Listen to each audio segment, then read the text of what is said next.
Step 5 of the weatherization process of the quadrotors here at UAV Forge consists of a two-part Nanotech layer from Ultra Everdry.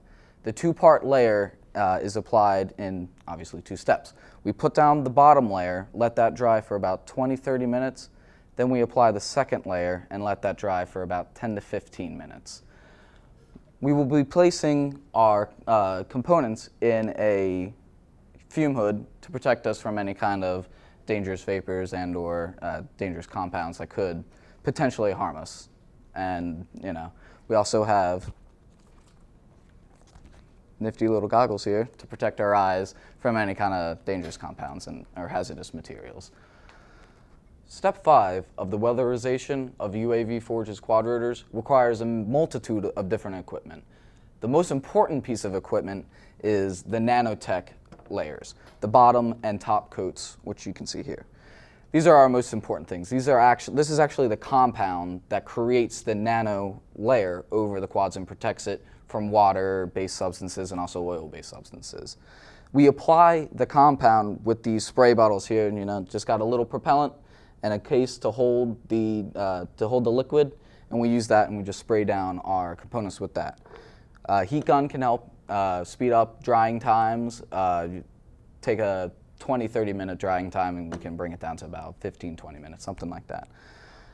We have protective safety goggles, as I mentioned earlier, to help protect our eyes from hazardous materials. We also have rubber gloves that we use every time, again, to protect our skins from either irritation, to protect us from possible rashes or harmful other contact with potentially harmful chemicals. We will first apply the Nanotech layer to inert components and ABS plastic cases to make sure that there isn't any adverse effects on said components or plastics, because they will be on the quadrotor, and any adverse effects on our avionics would cause unforeseen and possibly dangerous situations for the quadrotor. Once we're finished applying the Nanotech layer, we will be using xylene to clean off any excess material that could have ended up in the fume hood or in the spray canisters. We will simply pour the xylene inside a container such as this and lightly apply the xylene in small quantities due to its hazardous nature. In conjunction with the fume hood, we will be also using face masks. These face masks will give us extra protection from any possible vapor caused by the xylene or the nanotech compounds. Just added extra precaution. Can never be too safe. First step that we will do in step 5 of the weatherization of the UAV Forge quadrotors is to put on our safety material. I'll start on by putting on my mask here.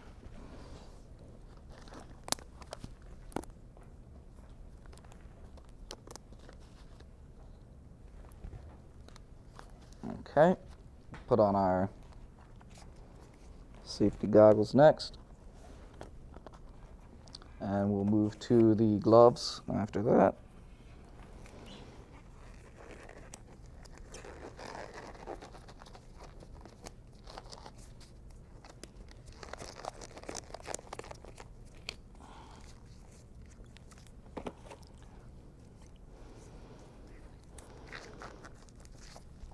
Okay.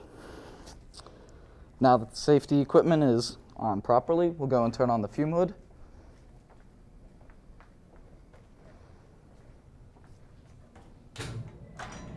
Make sure we have proper lighting and that the fan is clearly on.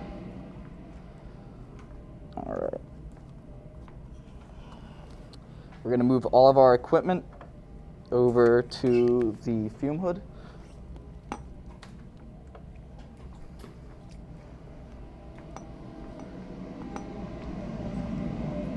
In preparation for the bottom layer of the Nanotech layer, we will start by placing the compound in our sprayer.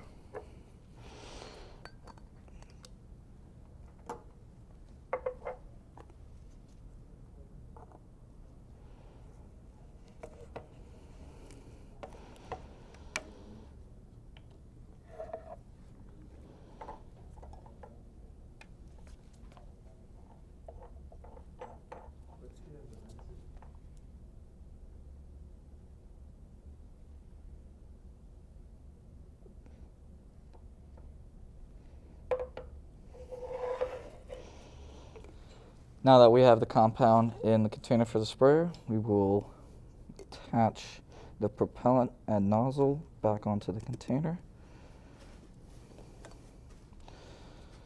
Now that our bottom part component of the two-step Nanotech layer is complete, we will move over to the fume hood.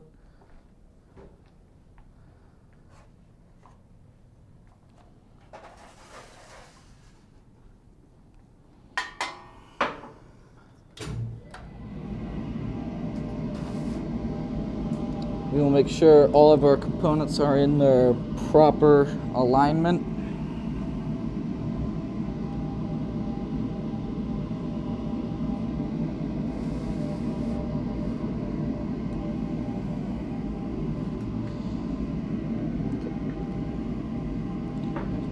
Take our components out of our tray and set them down into position to be coated.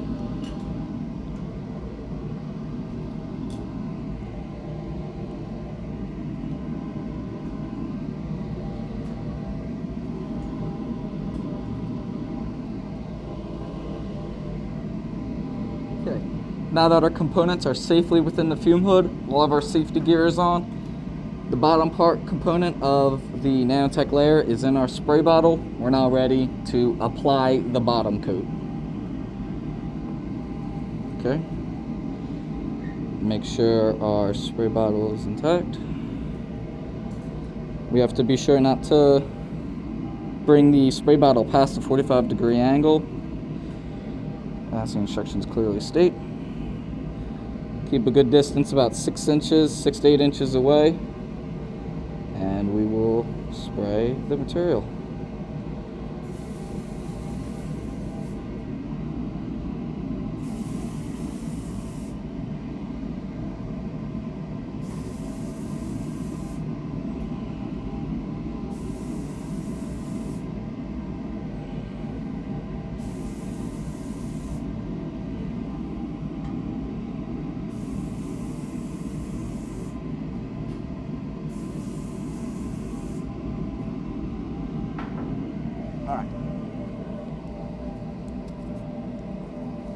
All right, so that concludes the first step in applying the base coat of our Nanotech layer. Hi, my name is Will Fellmeth, coming at you from Montgomery County Community College. We're here in the chemistry labs. Yesterday you saw us apply a bottom and top coat of a Nanotech hydrophobic and oleophobic layer to some of our inert components here at Quad Forge. We have a GPS module, some of our cases for the flight controller, and a inert flight controller itself. The components we found that the Nanotech layer does not harm any of the type of the PCB or materials on the quad.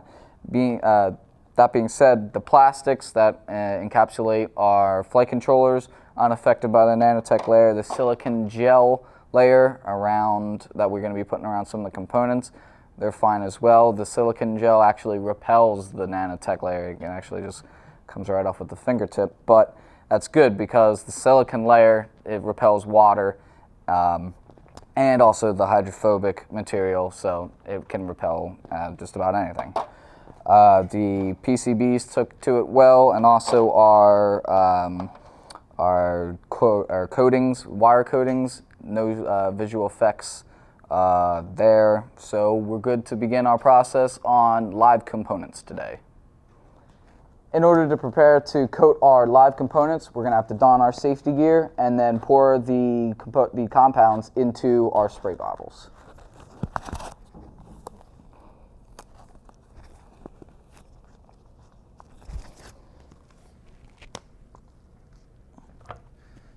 The other day we found that the bottom coat requires at least a minute of vigorous shaking to get it prepared for the spray bottle. That way it doesn't become clogged in the tubes or not make it to the tube at all.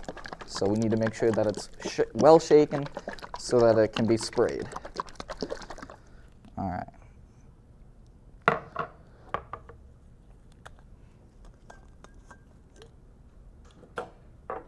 We also found that in order to get an effective spray, we need to have more material within our canister here. So I will fill it up about halfway. Any leftover at the end of the process we can just pour right back in the bottle. Okay.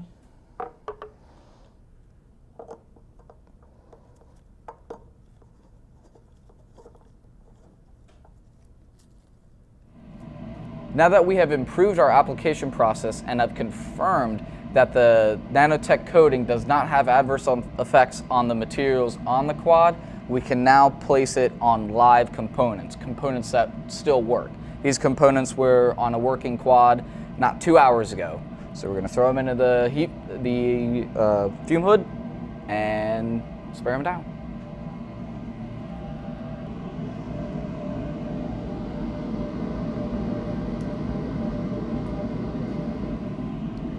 Now that we have the live components in the fume hood, we're able now to apply the base coat to our live components. First gonna shake up the compound a little, apply my safety goggles.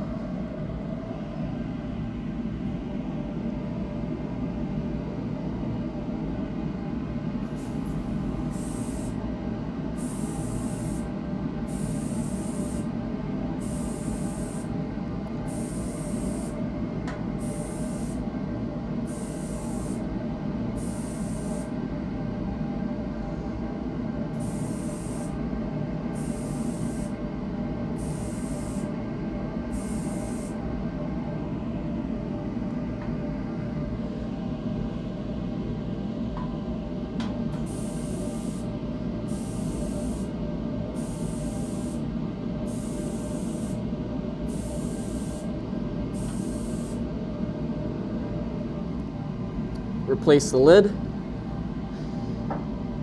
and exit the fume hood slowly. Now that we have the bottom coat of the Nanotech layer applied to the first side of our live components, we'll flip them around and do them to the other side.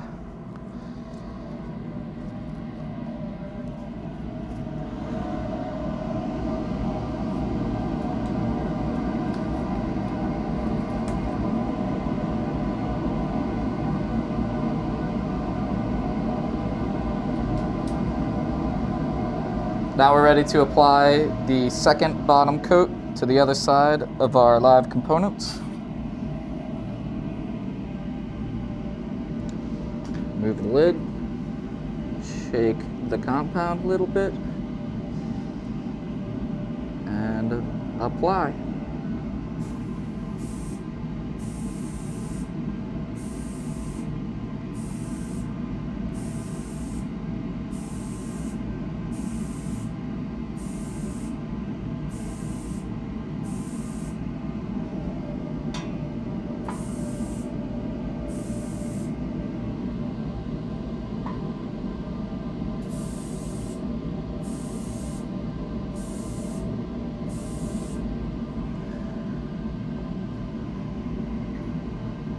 Replace the lid and exit the fume hood slowly.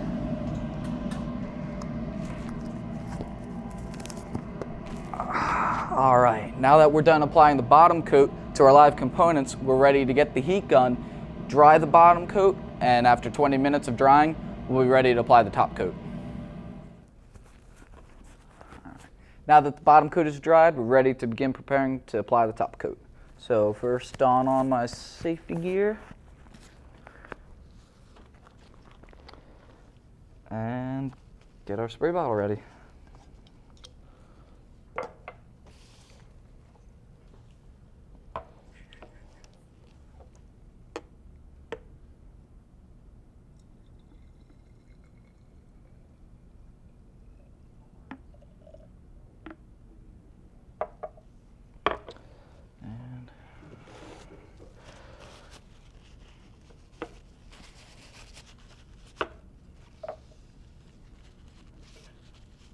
You'll notice the top coat has a different color than the bottom coat. That's because the top coat is a different type of compound. This does contain acetone, and also this is more of a sealer. It goes on top of the bottom coat, and it reacts with it and creates the super hydrophobic and oleophobic Nanotech barrier around our components. All right, now that we have our canister here prepared with the top coat, and again, the bottom coat is finished drying on our live components safely in the fume hood. All of our safety gear, again, is donned on appropriately. We will now prepare to apply the top coat.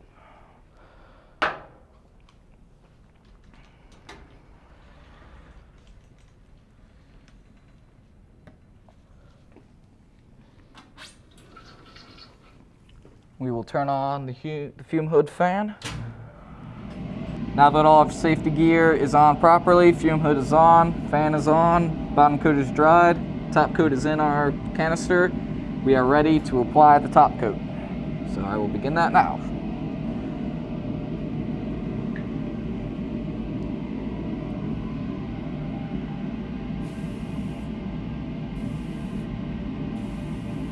As I apply the top coat, you'll notice it creates a more white, milky color onto our components.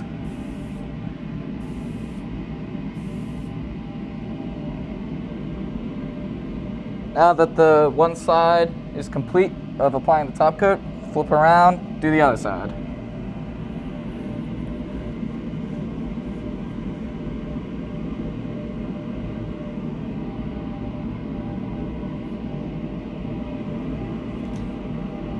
We will now finish applying the rest of the top coat to the other side of the live components.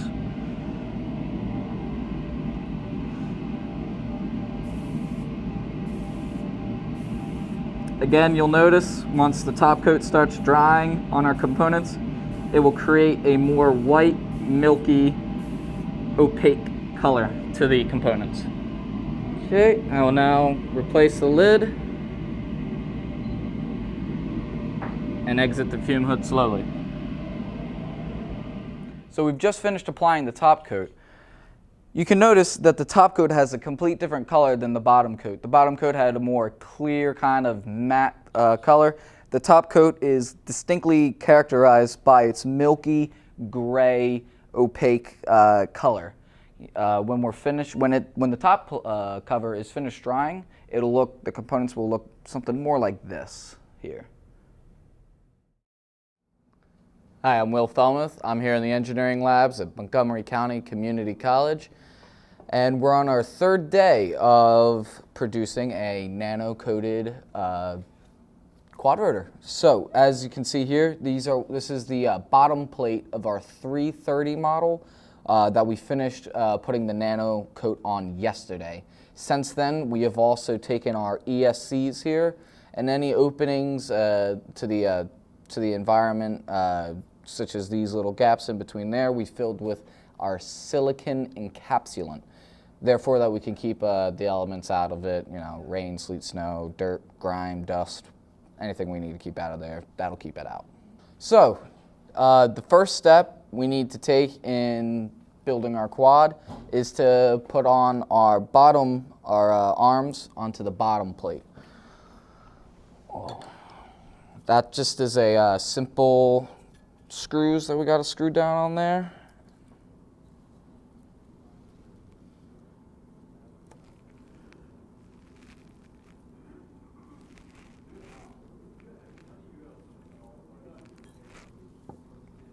All right, so through the magic of editing, we now have our four arms attached to our base plate that you saw us spray just the other day. We're gonna flip it around, and now we're going to attach our ESCs onto our arms here. So I'll get started on that.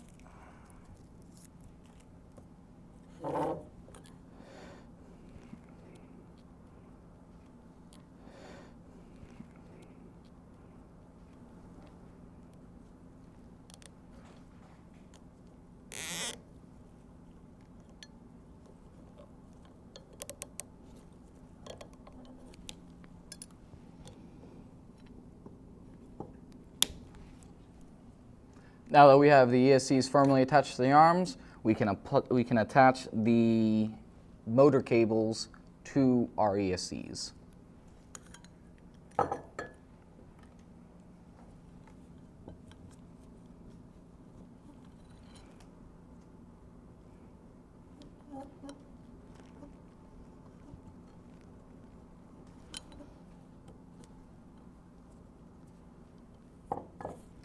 All right, now that we got our ESC cables all done up on the inside of the quad here, we'll be able now to put on the top plate, which I will begin now.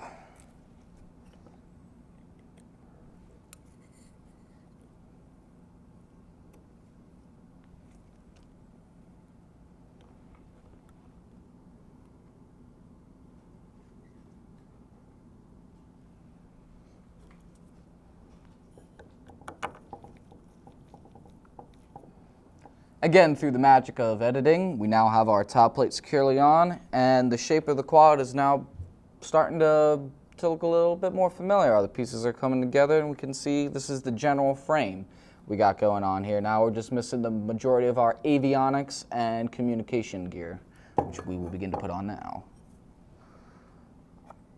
This is the APM 2.5 or Ardu Pilot Mega. This is the heart and soul, brains, lungs, liver, stomach, everything about the quad. This is what drives the quad. This is our main CPU and autopilot right here. This is again just the brains of the quad. This is everything that it needs to have to fly autonomously. So to attach our brain here to the quad, we will simply apply Velcro right to the bottom of our 3D printed base plate and then apply it to the top plate. We do this because any adhesive applied to the nano coating will wear it down, and when we take off the adhesive, it will take the nano coating with it. So we need to have a protective barrier between the adhesive and the nano coating, thus the 3D printed bottom plate.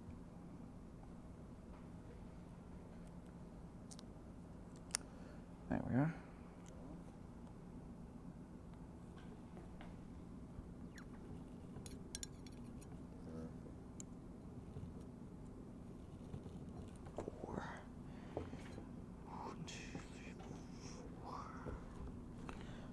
All right, now that we have the APM firmly on the quad, ESC cables attached up, ready to get on our next component, our RC receiver. All right, so now the next component that we're putting on is our GPS module. You'll notice here we also got some more silicon to protect us from the elements. So I'll go ahead and throw that on.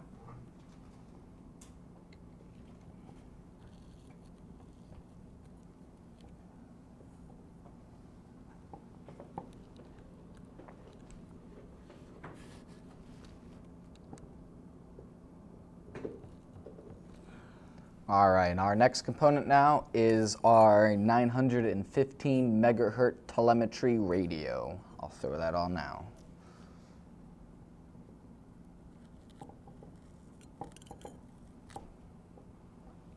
All right, we got all of our components on the quad. We got our power module, GPS, telemetry, RC receiver, and the APM all on the quad. That means we are ready now to put on our top cover, which I will slide on simply here. Now that we have all of our components on the quad, we just need to get a battery attached to the bottom plate. We need just now new firmware and software and then calibration process. Quad's ready to fly. So now that the quad is fully built, assembled, and calibrated, we can now do the first ever flight test of a flight controller completely coated with a Nanotech layer. This is, as far as we know, a world first. We will be, for our first test, flying it via RC radio. It will be sending controls and commands to the radio receiver, and then the flight controller will interpret those commands and tell the motors how fast to spin. Long story short, I'm flying it with this here. So we will power on the quad.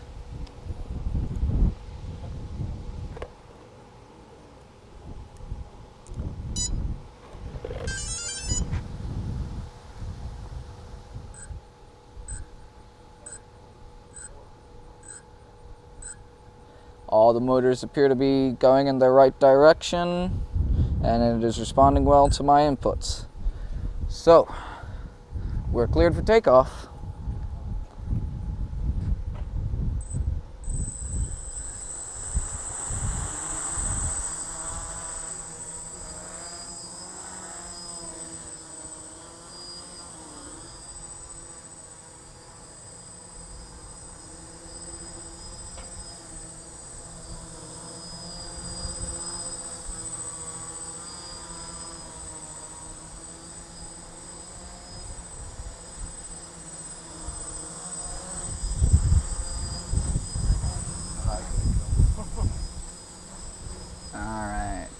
just, yeah.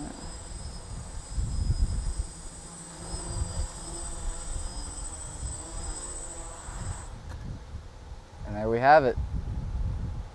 First ever quad controlled, Nanotech covered, coated flight controller. Yeah. Yeah!